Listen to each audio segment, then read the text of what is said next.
Next நம்ம பார்க்க போகிற டாபிக்ஸ் என்ன அப்படின்னா பேஸ்ட் ஆன் யூசேஜ் ஆஃப் மேண்ட்ரல், அதாவது மேண்ட்ரலோட டைப்ஸ் என்னென்ன இருக்குது அப்படின்னு சொல்லிட்டு நம்ம பார்க்கலாம். சரிங்களா? First stationary mandrel type. சரிங்களா? சரிங்களா, கரெக்டாக கவனிச்சுக்கோங்க. Stationary mandrel type both cylindrical and conical can be used as a stationary mandrels. சரிங்களா? In case of stationary mandrels தான் வந்து வேணும் அப்படின்னும் போது நம்ம ரெண்டுமே யூஸ் பண்ணிக்கலாம். சரிங்களா? இன்சைட் டயாமீட்டர் கான்ஸ்டண்ட்டாக இருக்கணும் அப்படின்னா சிலிண்ட்ரிக்கல் மேண்ட்ரலை யூஸ் பண்ணலாம். இன்சைட் டயாமீட்டர் சேஞ்சஸ் ஆகணும் அப்படின்னா கோனிக்கல் மேண்ட்ரலை நம்ம யூஸ் பண்ணிக்கலாம். சரிங்களா? அப்படி யூஸ் பண்ணும் போது டிராயிங் ஸ்ட்ரெஸ்ஸில் வேரியக்கூடிய அந்த காம்போனன்ட் என்ன அப்படின்னா பி. சரிங்களா? மீதி இருக்கக்கூடிய எல்லா டேர்ம்ஸுமே இந்த டிராயிங் ஸ்ட்ரெஸ்ஸில் அப்படியே தான் இருக்க போகுது. சரிங்களா? இந்த பி மட்டும் சேஞ்சஸ் ஆகுது. இந்த பியோட சேஞ்சஸ் என்னென்னு பாருங்கள். μ1 plus μ2 divided by tan alpha minus tan gamma.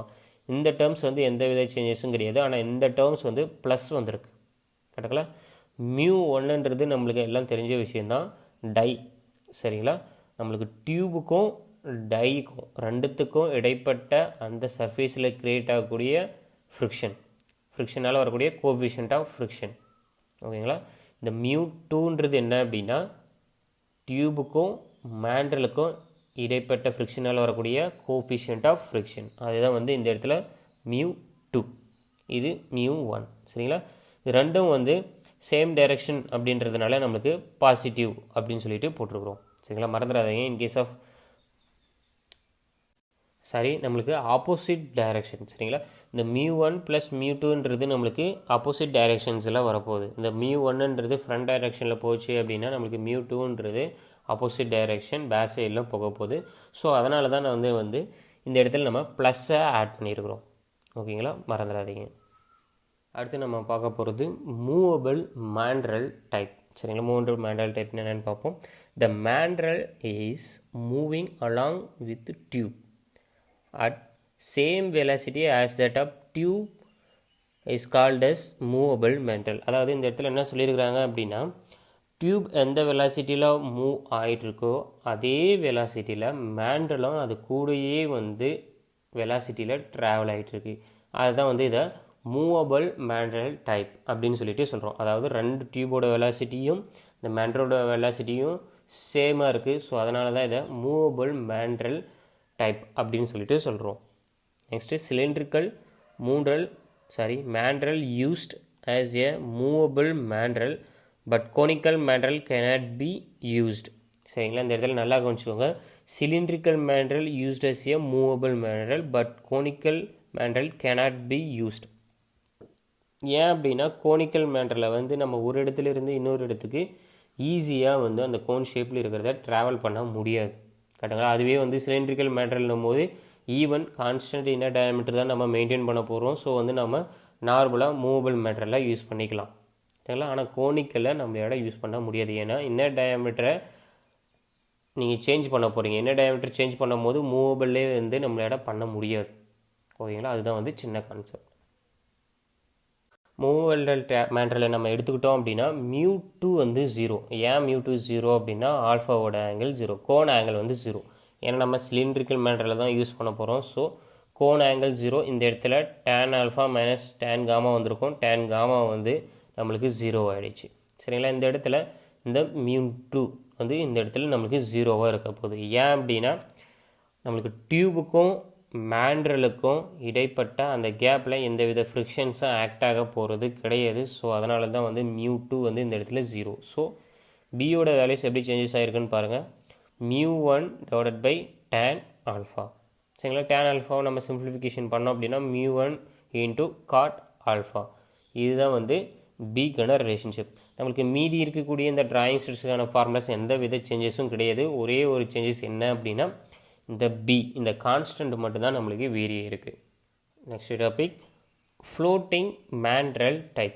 சரிங்களா? ஒரு மேண்ட்ரல் வந்து ஃப்ளோட் ஆச்சு அப்படின்னா அது எப்படி இருக்குன்னு பார்க்கலாம்.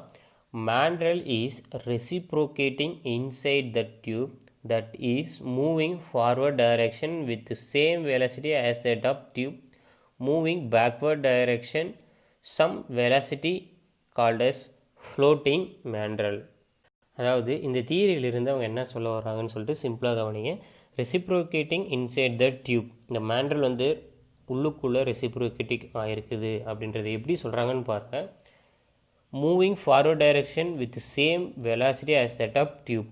சரிங்களா, அந்த ஃபார்வேர்டில் மூவ் ஆகிட்டு இருக்கக்கூடிய அந்த டியூபோட வெலாசிட்டியும் இந்த மேண்ட்ரோடலோட வெலாசிட்டியும் சேமாக தான் இருக்குது, ஆனால் ஆப்போசிட் டைரெக்ஷன்ஸில் இருக்குது. சரிங்களா, moving backward direction some velocity is called as floating mandrel. சரிங்களா, அதாவது டியூப் சேம் வெலாசிட்டியில் போயிட்டுருக்கு, அதே சேம் வெலாசிட்டியில் மேண்ட்ரலும் போயிட்டுருக்கு, ஆனால் வந்து ஆப்போசிட் டைரெக்ஷன்ஸெல்லாம் போயிட்டுருக்கு. ஸோ வந்து நம்மளுக்கு ஃப்ளோட் ஆகிட்டு இருக்க மாதிரி மேண்ட்ரல் வந்து நம்மளுக்கு தெரியும்.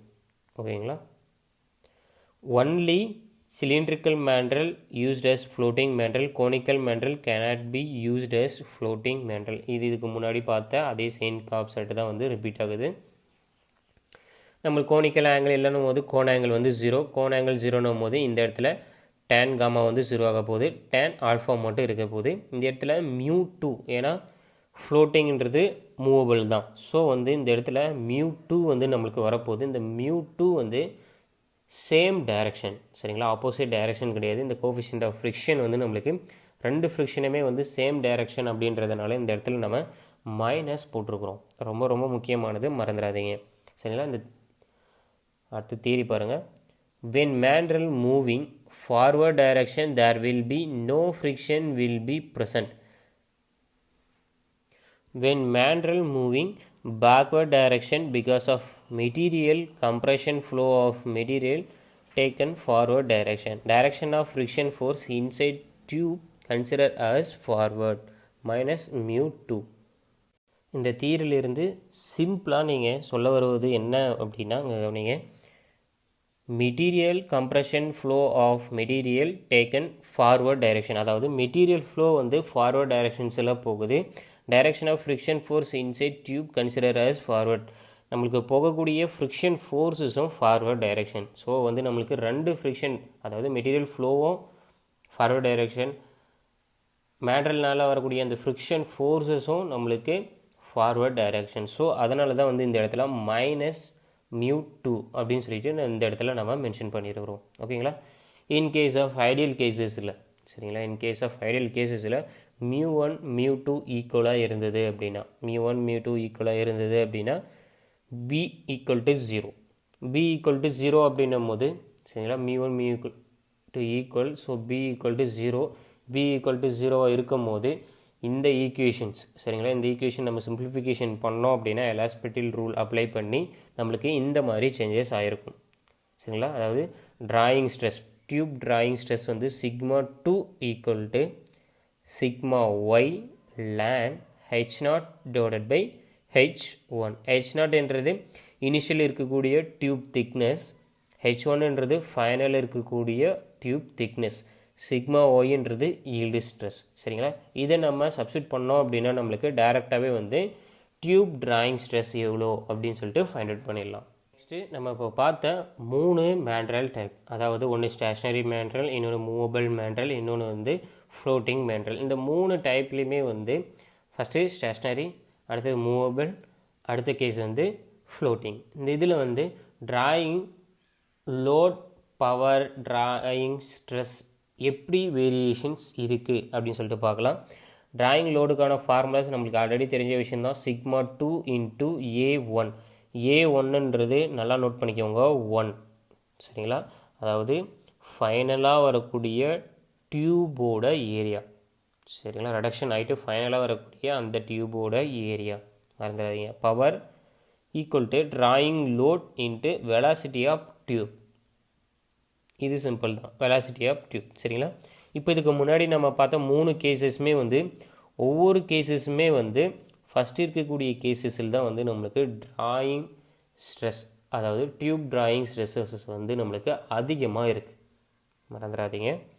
σ2 கேஸ் 1. கேஸ் 1 அப்படின்னும் போது நம்மளுக்கு ஸ்டேஷ்னரி மேண்ட்ரலாக யூஸ் பண்ணீங்க அப்படின்னா நம்மளுக்கு டிராயிங் ஸ்ட்ரெஸ் வந்து அதிகம் compared to floating mandrel, movable mandrel. Movable மேண்ட்ரலை விட ஸ்டேஷ்னரி மேண்ட்ரலோட டிராயிங் ஸ்ட்ரெஸ் அதிகம். சரிங்களா, அதே மாதிரி ஃப்ளோட்டிங் மேண்ட்ரலை விட நம்மளுக்கு மூவபிள் மேண்ட்ரலோட டிராயிங் ஸ்ட்ரெஸ் வந்து அதிகம். சரிங்களா. இது ஆல்ரெடி ப்ரீவியஸ் இயர் காம்படிட்டிவ் எக்ஸாம்ஸில் கேட்டது தான்.